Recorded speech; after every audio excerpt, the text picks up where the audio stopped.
बिस्मिल्लाहिर्रहमानिर्रहीम। अस्सलामुअलैकुम। सीरतुन नबी सल्लल्लाहु अलैहि वसल्लम। अब्राहा का अंजाम। हिस्सा अव्वल। अब्राहा यमन का ईसाई हाकिम था। हज के दिनों में इसने देखा कि लोग बैतुल्लाह का हज करने जाते हैं। उसने अपने लोगों से पूछा, ये लोग कहाँ जाते हैं? उसे जवाब मिला, बैतुल्लाह का हज करने के लिए मक्का जाते हैं। उसने पूछा, बैतुल्लाह किस चीज़ का बना हुआ है? उसे बताया गया, पत्थरों का है। उसने पूछा, इसका लिबास क्या? बताया गया, हमारे यहाँ से जो धारीदार कपड़ा जाता है, इससे इसकी पोशाक तैयार होती है। अब्राहा ईसाई था। सारी बात सुनकर उसने कहा, मसीह की कसम, मैं तुम लोगों के लिए इससे अच्छा घर तामीर करूँगा। इस तरह उसने सुर्ख, सफ़ेद, जर्द और स्याह पत्थरों से एक घर बनवाया। सोने और चांदी से उसको सजाया। उसमें कई दरवाजे रखवाए। उसमें सोने के पत्थर जड़वाए। उसके दरमियान में जवाहर लगवाए। इस मकान में एक बड़ा सा याकूत लगवाया। पर्दे लगवाए।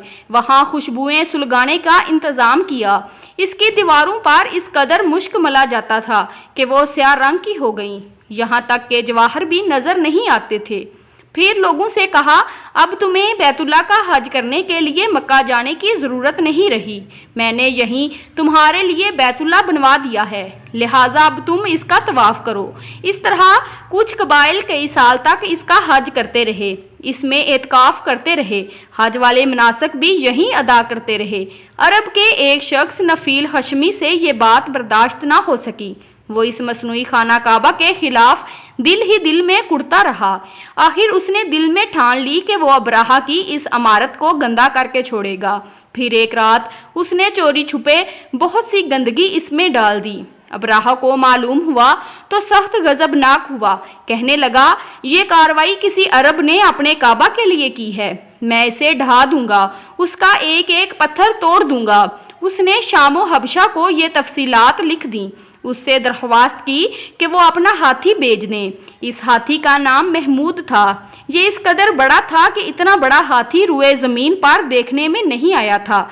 जब हाथी उसके पास पहुंच गया तो वो अपनी फौज लेकर निकला और मक्का का रुख किया। ये लश्कर जब मक्का के कुर्बो जवार में पहुंचा तो अब्राहा ने फौज को हुक्म दिया कि इन लोगों के जानवर लूट लिए जाएं। इसके हुक्म पर फौजियों ने जानवर पकड़ लिए। इनमें अब्दुल मतलब के ऊँट भी थे। नफील भी इस लश्कर में अब्राहा के साथ मौजूद था और ये अब्दुल मतलब का दोस्त था। अब्दुल मतलब इससे मिले, ऊँटों के सिलसिले में बात की। नफील ने अब्राहा से कहा, कुरैश का सरदार अब्दुल मतलब मिलना चाहता है। ये शख्स तमाम अरब का सरदार है। शरफ और बुजुर्गी उसे हासिल है। लोगों में उसका बहुत बड़ा असर है। लोगों को अच्छे अच्छे घोड़े देता है, उन्हें अतियात देता है, खाना खिलाता है। ये गोया अब्दुल मतलब का तारफ था। अब्राहा ने उन्हें मुलाकात के लिए बुला लिया।